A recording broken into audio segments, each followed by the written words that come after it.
Tashi. I just wanted to do this really quick video to let you guys know what's happening in the world of Happy Hands.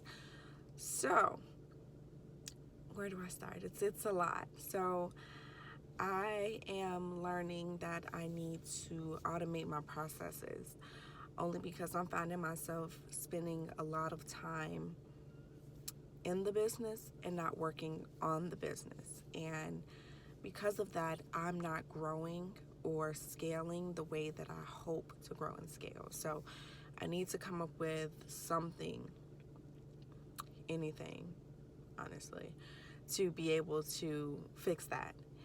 Also, I am going to, I need to work on, I guess, timesheets and things like that, only because like the app that I was using, which is When I Work, it's a really good app. It's just acting a lot inconsistent or really inconsistent, and I don't really know if I like that too much, only because my guys over at CTA, they can't clock in or they can't, do anything outside of the app, and it throws off time, and I need to be able to have those accurate numbers to be able to send to CTA so that they can bill us back, or pay us rather, because I pay them. You get it. Anyway, but yeah, that.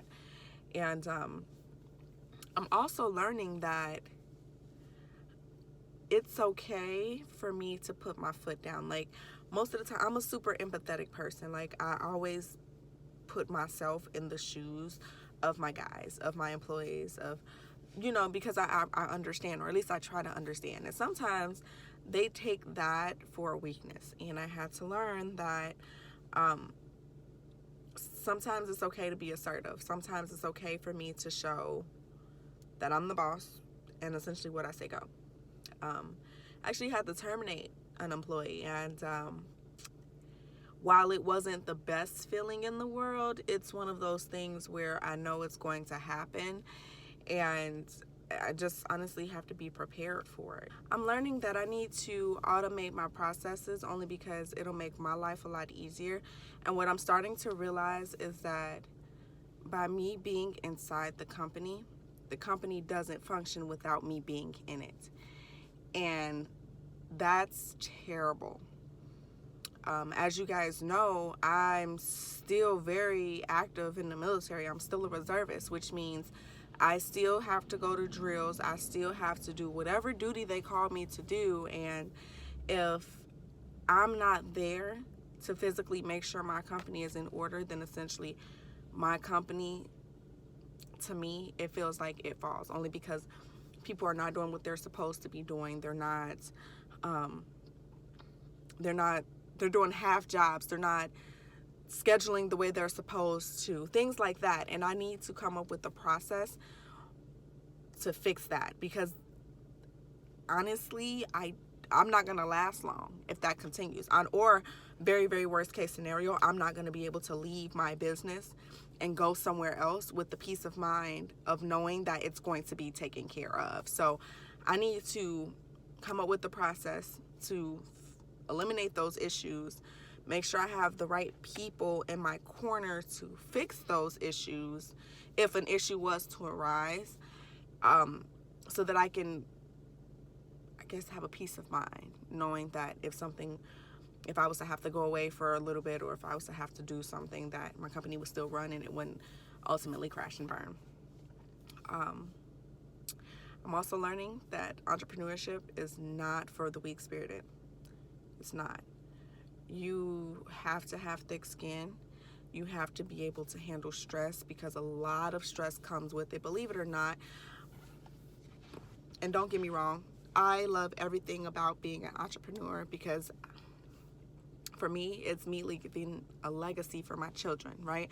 So I have to build this thing. It has to succeed. It has to be great.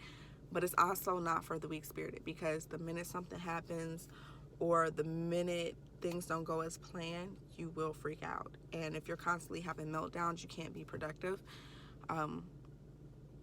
So it kind of doesn't help anyone. So But yeah, these are all of the things that I'm learning. I'm slowly but surely turning my living room into a home office. And I'm okay with that. I think that for now, because I'm not that big, me working out of my home is perfectly fine. It's sufficient enough. But my goal is to scale. It is to get bigger. Also, I am working on a brand of cleaning supplies and essential oil candles. I am leaning toward, as my company grows and evolves, I'm learning that I like, I guess, what's considered green cleaning. Essentially, what that is you're not using chemicals in the home to clean, so it's safe for the environment. And honestly, I'm really leaning toward that because I have a small child, and I'm pretty sure my clients do too. And the last thing that we want to do is to put something in their home that could be potentially hazardous for them or their child, or accidentally leave something in a home like a cleaning supply that can be potentially hazardous or harmful for their child. So I'm actually working on creating my own brand of cleaning supplies that are safe for the environment. I'm thinking in terms of Miss Myers.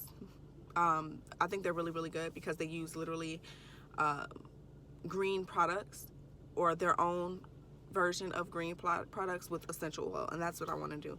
Essential oils are really, really good for mood. It's really good for stability and balance, and when you put them with cleaning supplies, I think they'll not only have an aromatherapy effect on the entire home, but again, it's no chemicals involved, so it's safe. So the name of those are called Happy Essentials. I actually have some candles that I've been working on too. They are available on Etsy. Happy Essentials shop, if you guys were interested or wanted to know about it. The cleaning supplies, I need to do a little bit more research before I actually get those into production, so I'm still taking a look at that. And yeah, that's what I'm learning. I'm gonna obviously continue to update you guys as I go along, because I really, really think it helps. Even if it helps just one person, I really think it helps. So until then, be true, be you, and I will see you guys next time. Bye.